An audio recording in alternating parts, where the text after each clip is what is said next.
उम्मीद करते हैं कि आप लोगों ने छुट्टियां एंजॉय की होंगी और आप सभी घर में स्वस्थ होंगे, अपनी पढ़ाइयाँ भी पूरी कर ली होंगी। जितना भी असाइनमेंट आप लोगों को मिला है वो आप लोगों ने कंप्लीट कर लिया होगा। ठीक है, हम आपको आज पढ़ाने जा रहे हैं संस्कृत। मिस ने आपको 6 चैप्टर तक संस्कृत में कंप्लीट करा दिया है। हम आपको आज चैप्टर 7 प्रहेलिका सप्तम पाठक पढ़ाने जा रहे हैं। ठीक है बेटा, इसके पहले मिस ने जिस भी कॉपी में आपको सारा वर्क कंप्लीट करवाया है वही सब आप अपनी आज का जो हम चैप्टर पढ़ाने जा रहे हैं वो भी उसी कॉपी में करिएगा। ठीक है ना बेटा। प्रहेलिका, प्रहेलिका का मतलब जैसा कि आप सभी जानते हैं, पहेली, हिंदी में इसको क्या कहेंगे? पहेली। पहेली तो आप लोग खेलते हैं ना, अक्सर निकलता है, मैगजीन में भी निकलता है, पेपर में भी, तो आप लोग उसको समझने की कोशिश करते हैं, एक दूसरे से पूछते भी हैं और समझते भी हैं। ठीक है, तो हम आपको पढ़ाने जा रहे हैं प्रहेलिका।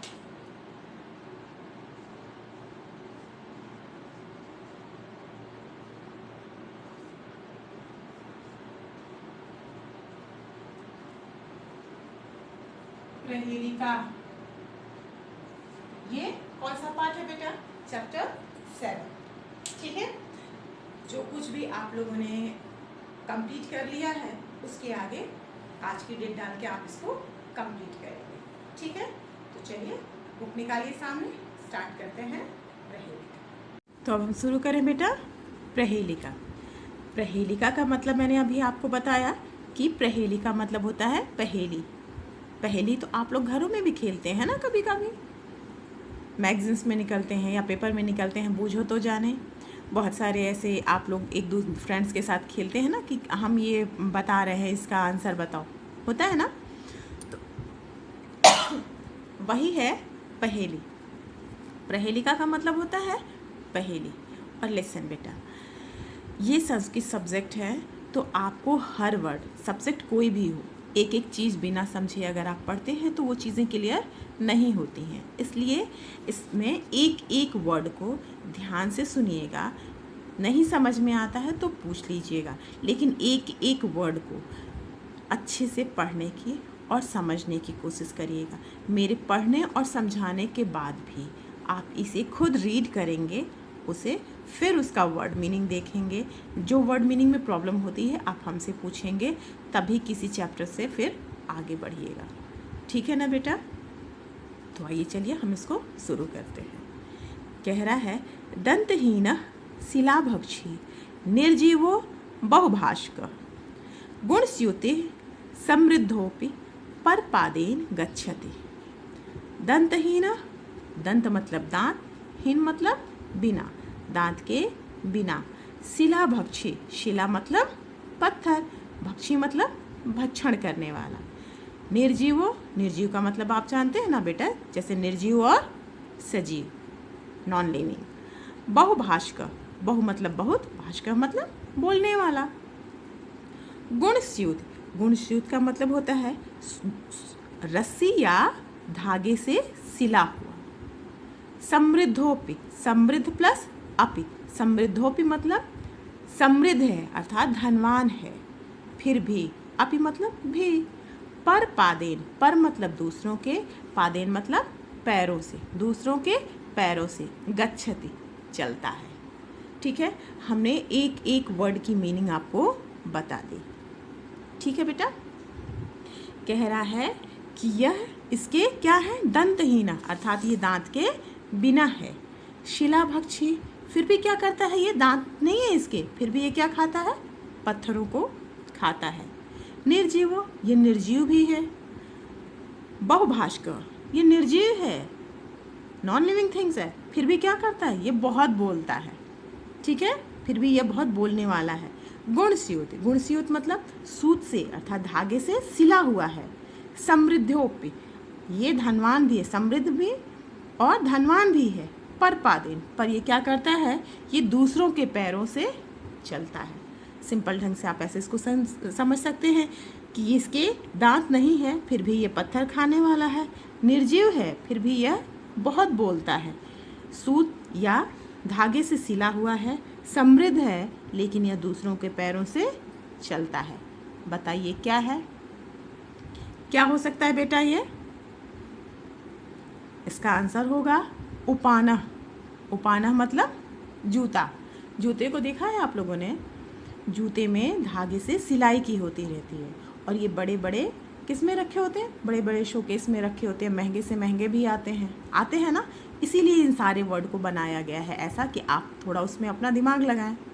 ठीक है। और चलता कैसे? हमेशा वो दूसरों के पैर से ही चलता है। खुद तो जूता अकेले तो चल के जाता नहीं, कोई ना कोई उसे अपने पैरों में धारण करता है, फिर वो चलता है। समझ में आ गई पहेली? क्लियर ना पहला? अब हम दूसरा बताते हैं। ध्यान से देखिएगा। शोभितोष्म शिखंडेन दीर्घ पच्छलंकृतः राष्ट्रियो विहगश्चास्मि नित्यं पश्यन्ति मे जनाः। इसे हमने अलग अलग इसलिए पढ़ा, ध्यान से देखिएगा। विहग च अलग हो जाएगा और अस्मि अलग हो जाएगा। एक साथ क्या होगा? विहगश्चास्मि। ठीक है, विहगश्चास्मि। ठीक है। आपको जब पढ़ने में इसको प्रॉब्लम हो, जैसे ये बड़े बड़े वर्ड्स हैं, आपको प्रॉब्लम होती है तो आप इसको अलग अलग करके भी पढ़ सकते हैं। शोभितोष्मि, शोभितो प्लस अश्मि। शिखंडेन, दीर्घ है, दीर्घ मतलब बड़ा। पच्छलंकृत, पक्ष, पंख। अलंकृत, अलंकृत मतलब शोभा देते हैं। राष्ट्रीय मतलब राष्ट्रीय। विहग, विहग मतलब पक्षी। और च मतलब क्या होता है? विहग मीन्स पक्षी और च मतलब और, अस्मि मतलब हूँ। ठीक है, पक्षी और मैं पक्षी हूँ। नित्यम, नित्यम मतलब नृत्य, डांस। पश्यन्ति, पश्यन्ति बहुवचन है, देखते हैं। जनाः भी बहुवचन है, जनाः मतलब लोग, नृत्य को देखते हैं।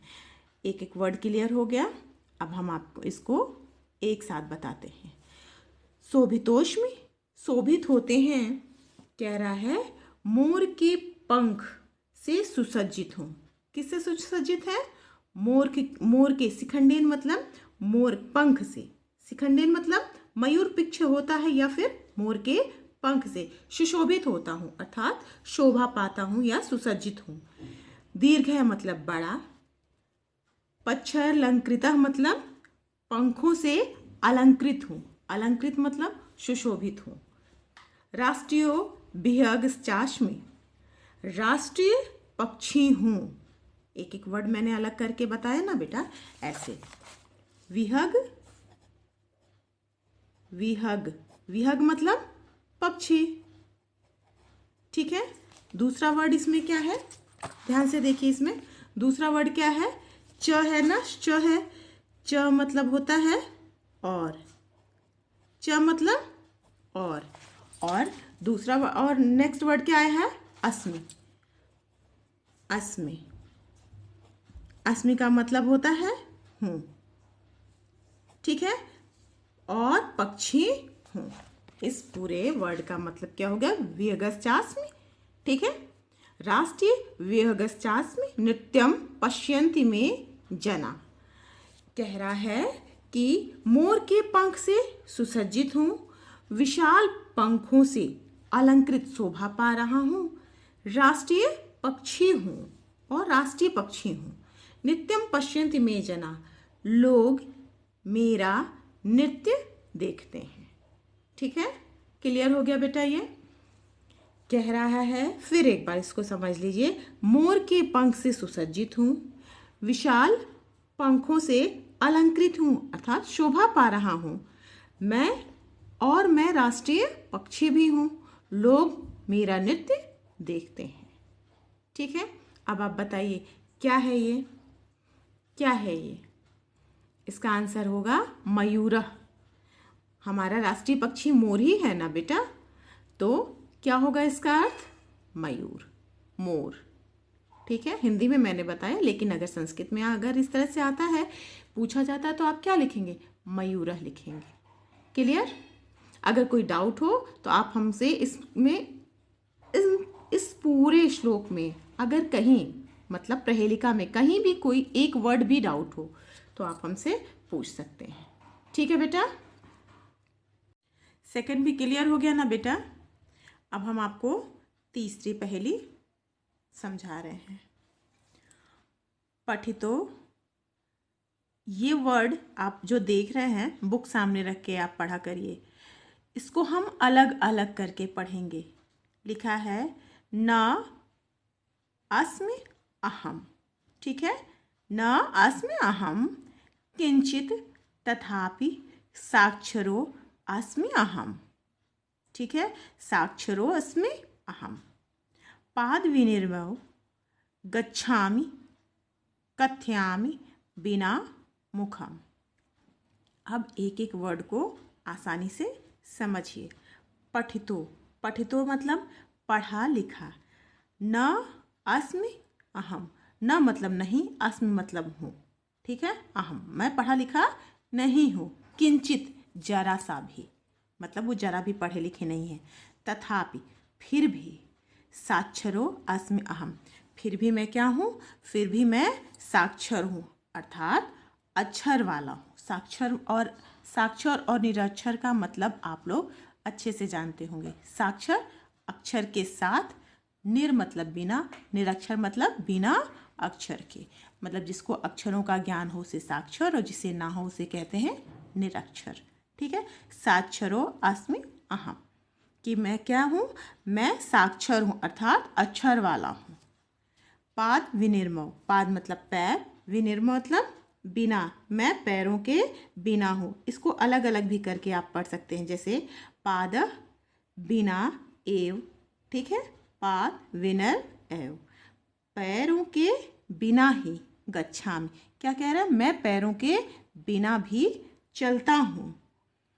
कथ्यामि बिना मुखम, कथ्यामि मतलब, कथ मतलब कहना, कहता हूँ, अर्थ कहना मतलब अर्थात बोलता हूँ बिना मुख के। मैं मुख के बिना ही बोलता हूँ, अर्थात मेरे पास मुख नहीं है फिर भी मैं बोलता हूँ। इसको एक बार फिर से आप समझ लीजिए। मैं जरा भी पढ़ा लिखा नहीं हूँ, फिर भी क्या हूँ, अक्षर वाला हूँ। पैर नहीं हैं, फिर भी मैं क्या करता हूँ, चलता हूँ। और मुख नहीं है, बिना मुख के ही बोलता हूँ। ये पूरी पहेली समझ में आई बेटा। कह रहा है फिर एक बार इसको समझिए कि मैं जरा भी पढ़ा लिखा नहीं हूँ, फिर भी साक्षर हूँ अर्थात अक्षर वाला हूँ। पैर नहीं है, फिर भी चलता हूँ। मुंह के बिना ही बोलता हूँ। अब बताइए ये क्या है, क्या हो सकता है ये है पत्रम। पत्रम मतलब पत्र, लेटर। जो व्यक्ति उसे पढ़ता है तो उस पर जो अक्षर लिखे होते हैं उन्हीं को ना पढ़ता है, वो सब कुछ अपनी बातों को कह देता है। कहना मतलब बोल देता है, उसमें जो कुछ भी लिखा हुआ है वो सामने वाला पढ़ता है और बोलता है। मतलब ये पूरे पहेली का मतलब क्या है कि ये पढ़ा लिखा भी नहीं है, अक्षर ज्ञान फिर भी वो पढ़ा लिखा है। पैर नहीं है फिर भी वो चलता है, मुंह नहीं है फिर भी वो बोलता है। हो गई एक पहेली, अर्थ समझ में आ गया और आंसर भी क्लियर हो गया बेटा। तीसरी पहेली क्लियर हो गई। कोई डाउट होगा तो आप पूछ लीजिएगा। अब हम पढ़ते हैं चौथी पहेली। चौथी पहेली क्या है, कह रहा है क्वचित प्रस्तर तुल्यो अस्मि क्वचित तरलम पुनः क्वचित द्वायुषम सूक्ष्मम माँ पश्यन्ति सदा जनः। जनः मीन्स लोग, सदा मतलब हमेशा, पश्यन्ति मतलब देखते हैं, माँ मतलब मुझे। कह रहा है प्रस्तर तुल्यो अस्मि। प्रस्तर मतलब पत्थर की तरह, तुल्यो मतलब तुलना, उसकी तरह, अस्मि हूँ, मैं पत्थर की तरह हूँ। कभी, क्वचित मतलब कभी, क्वचिच तरलम पुनः, कभी मैं तरल हूँ। क्वचित द्वायुषम मतलब, इसका मतलब क्या होता है, कभी कभी मैं कैसा बन जाता हूँ, मैं वायु की तरह सूक्ष्म हो जाता हूँ। माँ पश्यन्ति सदा जनः, लोग मुझे क्या करते हैं, हमेशा देखते हैं, सदा मुझे लोग देखते हैं।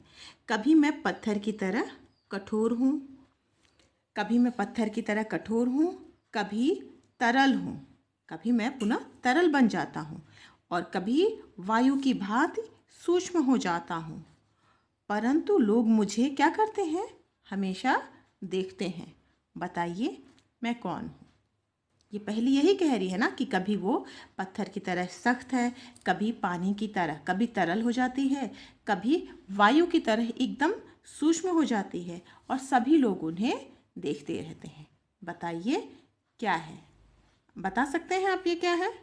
ये पानी है। पानी का एक रूप बर्फ बनता है, सख्त हो जाता है ना। दूसरा लिक्विड पानी, तो पानी तरल है ही। और तीसरा जब वो भाप बन के उड़ता है तो वो हवा के समान हो जाता है, लेकिन दिखता तो हर रूप में है ना। तो यही कह रहा माँ पश्यन्त सदा जन, दिखता वो हर रूप में है। बताइए वो क्या है। क्लियर हुआ बेटा ये? अब हम चौथा पांचवा बताते हैं। रेफादो मकारोन्ते वाल्मीकि यस्य गायकः सर्वश्रेष्ठं यस्य राज्यं बद क्वसौ जन प्रिय। कह रहा है रेफादो, रेफादो मतलब जिसके प्रारंभ में रेफ लगा है। रेफ मतलब र लिखने के तरीके मैंने आपको ग्रामर में बताया था ना बेटा। रेफादो जिसके प्रारंभ में रेफ अर्थात र हो, म अंत में हो, अंते मकुरांते लिखा है ना। जिसके अंत में र हो, प्रारंभ में क्या हो, प्रारंभ में र हो और अंत में म हो। वाल्मीकि ही यस्य गायक, वाल्मीकि जिसके गीत गाते हैं, या वाल्मीकि जिनकी सराहते हैं, सराहा है, जिन्होंने वाल्मीकि जी ने जिसे सराहा है अर्थात जिसे जिनका गायन किया है। सर्वश्रेष्ठम यस्य राज्य है, और जिनका राज्य मतलब जिनके राज्य के समय सर्वश्रेष्ठ राज्य जिनको कहा गया है कि जब वो राज्य करते थे तो उनका राज्य ही सर्वश्रेष्ठ राज्य माना गया था। राज्यम बद क्वस जनप्रिय, बताइए वह लोकप्रिय कौन है? सर्वश्रेष्ठ यस्य राज्यम, इसका मतलब है कि सर्वश्रेष्ठ जब वो राजा थे तो उनके राज्य को सर्वश्रेष्ठ राज्य के रूप में माना गया था। बताइए वो कौन है? जन प्रिय, बताइए लोगों को प्रिय, जन मतलब लोग, प्रिय मतलब प्रिय, लोगों को प्रिय वो कौन है? एक बार फिर से समझ लीजिए। कह रहा है प्रारंभ में जिसके रेफ है अर्थात र है और अंत में क्या है, म है। वाल्मीकि जिसकी वाल्मीकि ने सराहना की है या फिर जिनके बारे में गायन किया है, गाया है। सर्वश्रेष्ठ जिनका राज्य है, जिनका राज्य सर्वश्रेष्ठ माना जाता है। बताइए वह लोकप्रिय कौन है? ठीक है, आप बता सकते हैं ये कौन है? क्या कह रहा है? पहला वर्ड र और लास्ट में म, किसकी बात की जा रही है यहाँ पे? बता सकते हैं? आप लोग महान व्यक्ति तो पढ़े हैं ना बेटा, तो उसमें है क्या है ये? राम राज्य ही सर्वश्रेष्ठ माना जाता था। तो क्या लिखा जाएगा यहाँ पर? राम, क्योंकि राम के ही राज्य को सर्वश्रेष्ठ माना जाता है ना। प्लस उन्हीं के बारे में वाल्मीकि जी ने सब कुछ बताया है और सभी लोगों के प्रिय थे। कहा जाता है राम राज्य मतलब उनका राज्य सर्वश्रेष्ठ माना जाता था। इस पूरे पहेलिका में यही पूछा गया है कि वो कौन थे जिनके राज्य सर्वश्रेष्ठ थे, जिनके प्रारंभ में र लगा हो और अंत में म लगा हो, जिनके बारे में वाल्मीकि जी ने गाया है या जिनकी सराहना की है, ठीक है, और जो सबके प्रिय थे। ठीक है बेटा। लेसन क्लास बेटा, अगर आपको कहीं भी कोई भी एक सिंगल वर्ड में भी अगर डाउट है तो बेटा वो ज़रूर पूछ लिया करिए, क्योंकि जब तक एक एक चीज़ क्लियर नहीं होगी, हिंदी तो चलो ठीक है, संस्कृत में थोड़ी सी आप लोग को प्रॉब्लम होती है चीज़ों को पढ़ने में भी, उसके अर्थ समझने में भी। तो बेटा हर चीज़ को क्लियरली पढ़िए और फिर चैप्टर तो डेफिनेटली रीड किया करिए। बिना रीडिंग लगाए कोई चीज़ समझ में नहीं आती बेटा। जब 1 से 2 बार आप रीड करते हैं ना किसी भी चैप्टर को, तो वो चीज़ें आसानी से समझ में आ जाती हैं। ठीक है, इसको भी एक बार पढ़ने की कोशिश ज़रूर करिएगा। हम एक बार फिर आपको ये सारे 5 समझा दे रहे हैं। ठीक है, कोशिश करिएगा कि इस चैप्टर का मतलब प्रहेलिका का जो अर्थ है लिख लीजिएगा। बताने को तो हम आपको भेज देंगे, लिखवा देंगे, लेकिन फिर भी हम चाहते हैं बच्चों कि आप एक बार खुद कोशिश करिए। इससे बेटर होगा कि आपको चीज़ें आसानी से समझ में आने लगेंगी। ठीक है ना बेटा। दंतहीन शिलाभक्षी निर्जीवो बहुभाष्क गुणस्यूति समृद्धोपि परपादेन गच्छति। कह रहा है कि दांत नहीं है फिर भी पत्थर खाने वाला है, निर्जीव है और बहुत बोलने वाला है। सूत अर्थात रस्सी या धागे से सिला है। समृद्धोपि समृद्ध धनवान होने पर भी क्या करता है, दूसरों के पैरों से चलता है। क्या है वो? जूता। उपाना, उपाना मतलब जूता। दूसरा है शोभितो अस्मि शिखंडेन दीर्घ पच्छर अलंकृतः राष्ट्रियो विहगश्च अस्मि नित्यं पश्यन्ति मे जनाः। कह रहा है मोर के पंखों से सुसज्जित हूँ, विशाल दीर्घ है, विशाल पंखों से अलंकृत हूँ अर्थात सुशोभित हूँ, राष्ट्रीय पक्षी भी हूँ, मैं राष्ट्रीय पक्षी हूँ। नित्यम पश्यन्ति मे जना, और लोग मेरे नृत्य को क्या करते हैं, देखते हैं। कौन हूँ मैं? मयूर, मोर।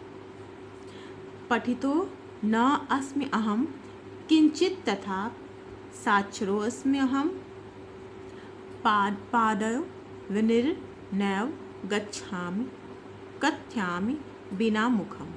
मैं जरा भी पढ़ा लिखा नहीं हूँ, फिर भी साक्षर हूँ अर्थात अक्षर वाला हूँ।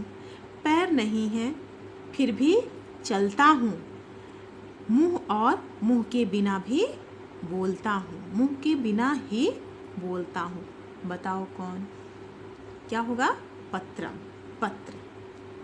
क्वचित प्रस्तुत तुल्योस्मि क्वचित तरलम पुनः क्वचित द्वाओ युषम सूक्ष्मम माँ पश्यन्ति सदा जनाः। कह रहा है कभी मैं पत्थर की तरह हूँ, कभी तरल के समान हूँ और कभी वायु के समान सूक्ष्म हूँ, परंतु फिर भी लोग मुझे हमेशा देखते हैं। बताओ कौन? यहाँ पे क्या होगा? जलम अर्थात पानी। रेफादो मकरो अंते, मकर प्लस अंते, मकरांते वाल्मीकि यस्य गायकः सर्वश्रेष्ठम यस्य राज्यम वद को असौ जनप्रिय। प्रारंभ में कह रहा, प्रारंभ में रेफ है, रेफ मतलब र है, अंत में म है। वाल्मीकि जिनकी सराहना करते हैं अर्थात जिनका गायन करते हैं, जिनका राज्य सर्वश्रेष्ठ राज्य माना जाता है, वह लोकप्रिय कौन है? कौन थे वो लोकप्रिय? राजा राम। ठीक है बेटा, इन सारी चीज़ों को आप एक बार रीडिंग लगा लेंगे, फिर आप एक बार नहीं समझ में आता है, 2 बार इस चीज़ को सुनिए। हम आपको इसका अर्थ भेज देंगे, लेकिन हम उम्मीद करते हैं बेटा कि आप एक बार इसको खुद लिखने की कोशिश करिए। इससे सबसे अच्छी बात ये होती है ना बेटा कि आपको चीज़ें आसानी से समझ में आ जाती हैं। वर्ड मीनिंग यहाँ पे है, आप अपनी फेयर कॉपी पे ज़रूर कर लीजिएगा इसको। ठीक है बेटा, थैंक यू। चैप्टर क्लियर हो गया बेटा आप लोगों को? 5 के 5 1 2 3 4 5 पाँचों पहेलियाँ आप लोग की समझ में आ गई होंगी। इसके बाद भी बेटा अगर कोई प्रॉब्लम रह जाती है तो आप हमसे पूछ लीजिए। ठीक है, वर्ड मीनिंग आपके बुक में है, इसको आप अपनी कॉपी में कर लीजिएगा। डेट डाल के, वर्ड मीनिंग डाल के, पहले word meaning then after Hindi अनुवाद। ठीक है बेटा, हम आपको जो आपकी बुक में एक पदेन उत्तरता है इसको हम एक बार बता दे रहे हैं, समझा दे रहे हैं। पीडीएफ के थ्रू तो हम भेज देंगे, लेकिन एक बार फिर भी हम आपको समझा दे रहे हैं। पहला क्वेश्चन है दंतहीन शिलाभक्षी का आसन, कि पूछ रहा है दांतों के बिना पत्थर को खाने वाला कौन है? मैंने आपको पहले श्लोक में बताया था ना, कौन था? उपाना, जूता। पादों के बिना कह गच्छति, पैरों के बिना कौन चलता है?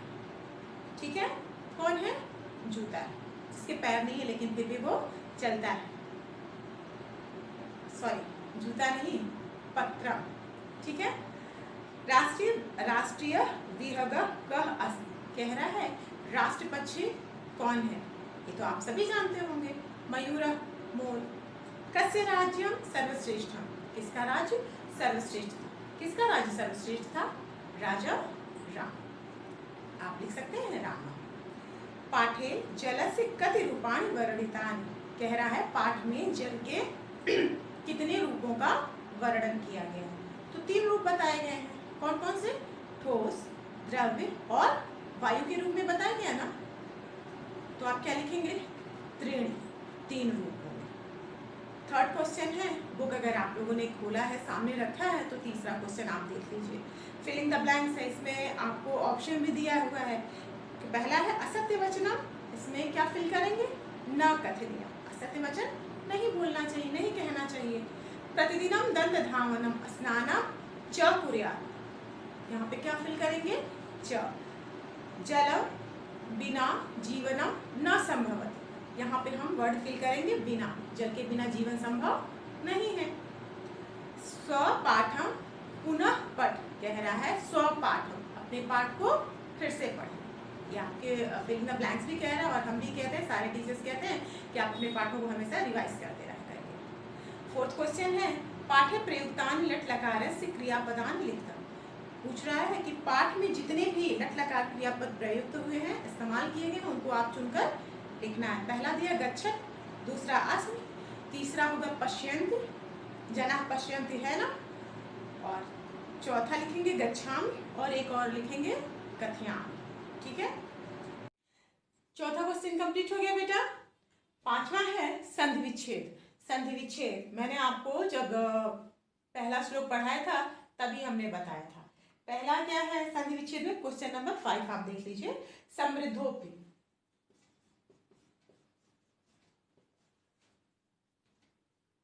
समृद्धो अपि, इसको हम संधि विच्छेद करेंगे तो कैसे अलग अलग करेंगे बेटा?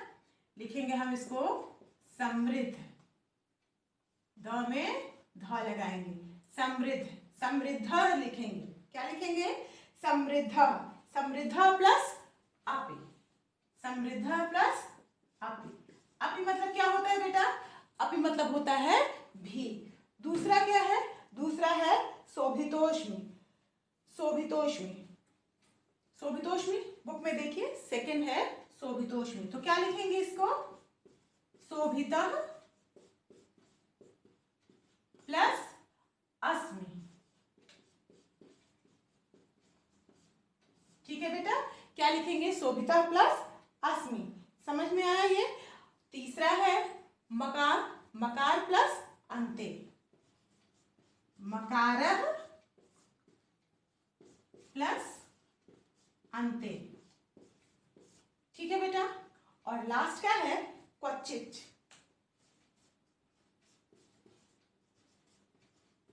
क्वचित। इसको कैसे करेंगे? इसको हम लिखेंगे क्वचित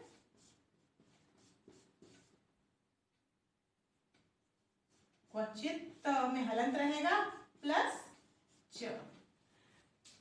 समृद्धोपि, समृद्ध प्लस अपि, शोभितः प्लस अस्मि, मकारः प्लस अन्ते, क्वचित प्लस च, च मतलब और। क्लियर हो गया? अब छठा है, पांचवा क्वेश्चन क्लियर हो गया बेटा, संधि समझ में आ गया। छठा क्वेश्चन आपके बुक में है, उपयुक्त पद, उपयुक्त शब्देन वाक्यन पूरयन्, मतलब उपयुक्त शब्दों को चुनकर वाक्य को पूरा करना है। ये आप अपने बुक में देख के कंप्लीट कर लीजिएगा। कहाँ बहुवचन है उसके साथ हमेशा बहुवचन का प्रयोग होता है, ये आप अच्छे से जानते हैं। और कहाँ जहाँ द्विवचन वहाँ दो वचन का क्रियापद प्रयोग होगा, जहाँ एक वचन रहेगा वहाँ एक वचन। छठा सातवां क्वेश्चन आप कंप्लीट कर लीजिएगा। सातवें क्वेश्चन में है रेखांकित पदान आधृत्यान प्रश्न निर्माण कुरुतः, मतलब रेखांकित पदों के आधार पर आपको प्रश्न का निर्माण करना है। ठीक है बेटा, आठवां क्वेश्चन भी सेम है, दिखाई दे रहा है आपको। इस डायग्राम को देख के आपको वाक्य की रचना करनी है, मतलब एक पूरा वाक्य बनाना है। ये डायग्राम दिखाई दे रहा है आपको, इसमें जितने बच्चे खेल रहे हैं, चिड़िया उड़ रही है, सूरज डूब रहा है, सब है। और यहाँ पे आपको दिया हुआ है कि इसी में से वर्ड्स छांट के आपको इन वाक्य की रचना करनी है। बेटा आप नहीं आता है कोई बात नहीं, लेकिन आप कोशिश तो कर सकते हैं इसको करने की। 6 वर्ड हैं, मतलब 6 वाक्य आपको बनाने, सेंटेंस बनाने हैं आपको बेटा, इसको आप कंप्लीट कर लीजिएगा। पहला बता देते हैं, इसमें बहुत सारा वर्ड है, जैसे लिखा है बालका खेलंती, बालका बहुवचन है और खेलंती भी बहुवचन है। पहला हो गया बालका खेलंती, ऐसे ही इसमें आप देख के लिख लेंगे। ठीक है बेटा, ये चैप्टर कंप्लीट हो गया प्रहेली का। अगर कहीं आपको कोई डाउट है, कोई प्रॉब्लम है तो बेटा आप हमसे पूछ लीजिएगा। ठीक है, थैंक यू बच्चा।